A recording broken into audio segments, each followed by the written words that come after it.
Let's dive right into this explainer because today we're setting off on a truly fascinating journey. We're going to take the profound wisdom of an ancient philosophical manuscript and connect it directly to something every single one of us battles with every day, our modern digital distractions. Now, I know it might seem like a massive leap to go from ancient monks all the way to smartphones, but as you're going to see, human nature and our desperate quest for real focus, well, it hasn't actually changed all that much. So let's start with a mystery. The ancient TatvarthaSutra actually holds this captivating little secret about its own creation. Picture this. A spiritual seeker writes down a formula for liberation on a wooden board. He leaves it there and steps out of his house to run some errands. While he's gone, a wandering monk just happens to walk into the home, sees the board, and completely silently makes a single, crucial addition to the text before vanishing. It begs the question, right? What was missing? What literally takes a generic spiritual formula and transforms it into the true path? Now, before I drop the reveal on that missing word, we really need to understand the foundational mindset we are dealing with here. The ultimate goal in this philosophy isn't selfish at all. It's perfectly captured in this ancient phrase, Jiva Dharmastu Mangalam. Let religion or righteousness be a blessing for all living beings.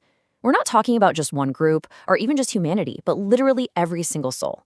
It establishes this incredibly deep, compassionate tone right out of the gate, making universal welfare the absolute bedrock of any true spiritual path.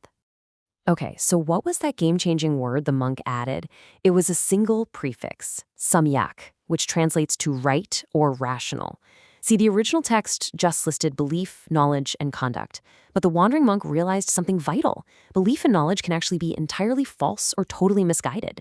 Without samyak, without that right intention and rational understanding, your knowledge doesn't lead to liberation. It just leads to aimless wandering.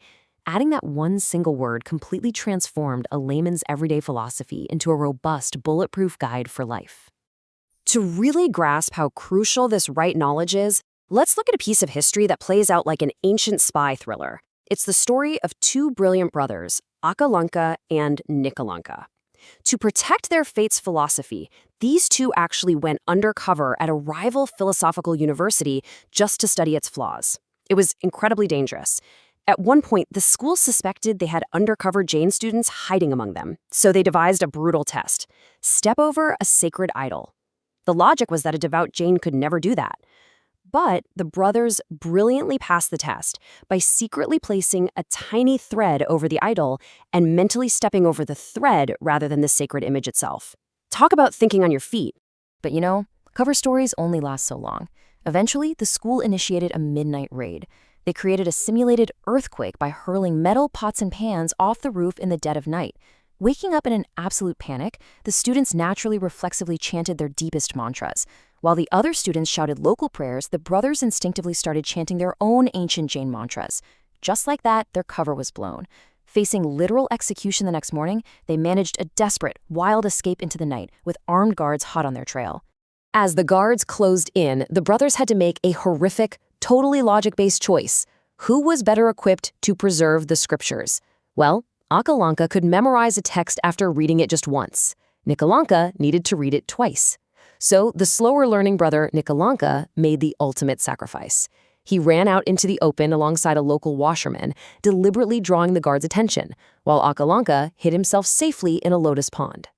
Nikalanka was killed, but his sacrifice meant Akalanka survived to write the texts that ultimately protected their entire philosophical tradition.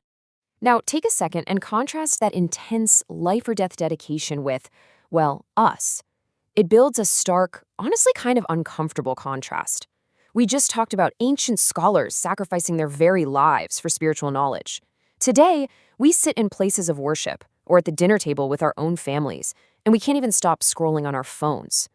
The physical danger of the ancient world is completely gone, but somehow our dedication has vanished right along with it, replaced by this endless stream of glowing digital distractions.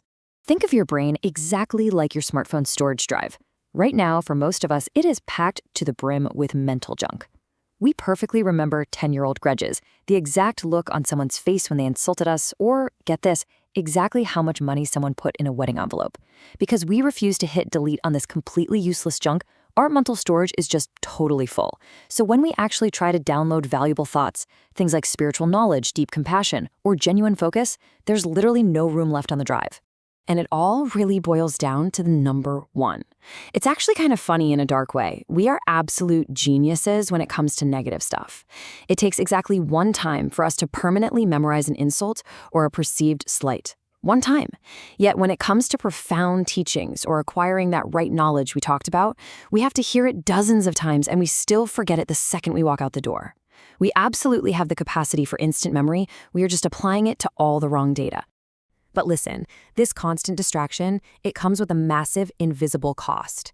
Think about how invisible waves from cell phone towers can physically disorient birds and completely scramble their natural navigation. In the exact same way, the constant invisible waves of our digital notifications are actively disorienting our internal spiritual navigation. They are causing us to completely lose our bearing and drift far away from the true path. So, if we want to fix this and recalibrate our focus, we have to look at how true knowledge is actually transmitted.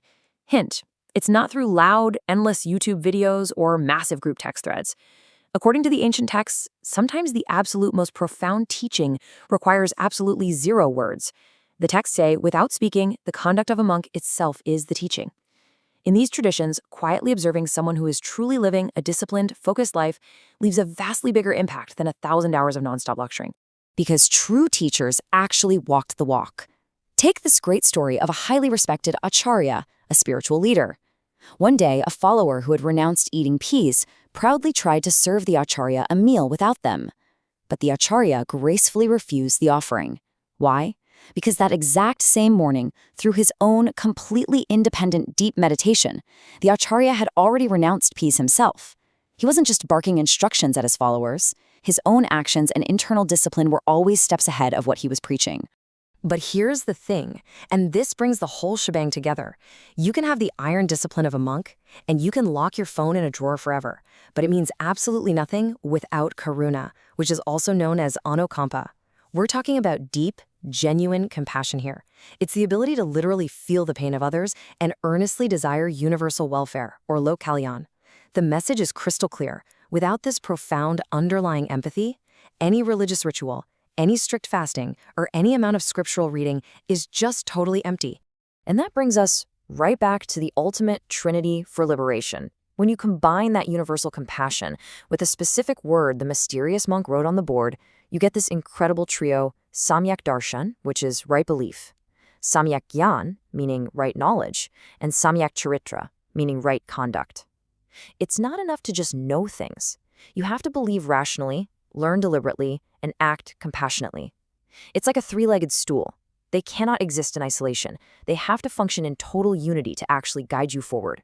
We've covered a ton of ground in this explainer today, haven't we? From ancient life-or-death sacrifices to the cluttered mental hard drives of our modern minds. The ancient texts have a specific word for those who have wandered away from all this, path brant, souls who are literally lost from the path. So, I want to leave you with a question to chew on. Are your digital distractions and that stockpile of mental junk making you a path-lost soul? And much more importantly, are you finally ready to hit delete on that storage, embrace right knowledge, and step back onto the true path? Take a moment today to really reflect on what you're downloading into your mind.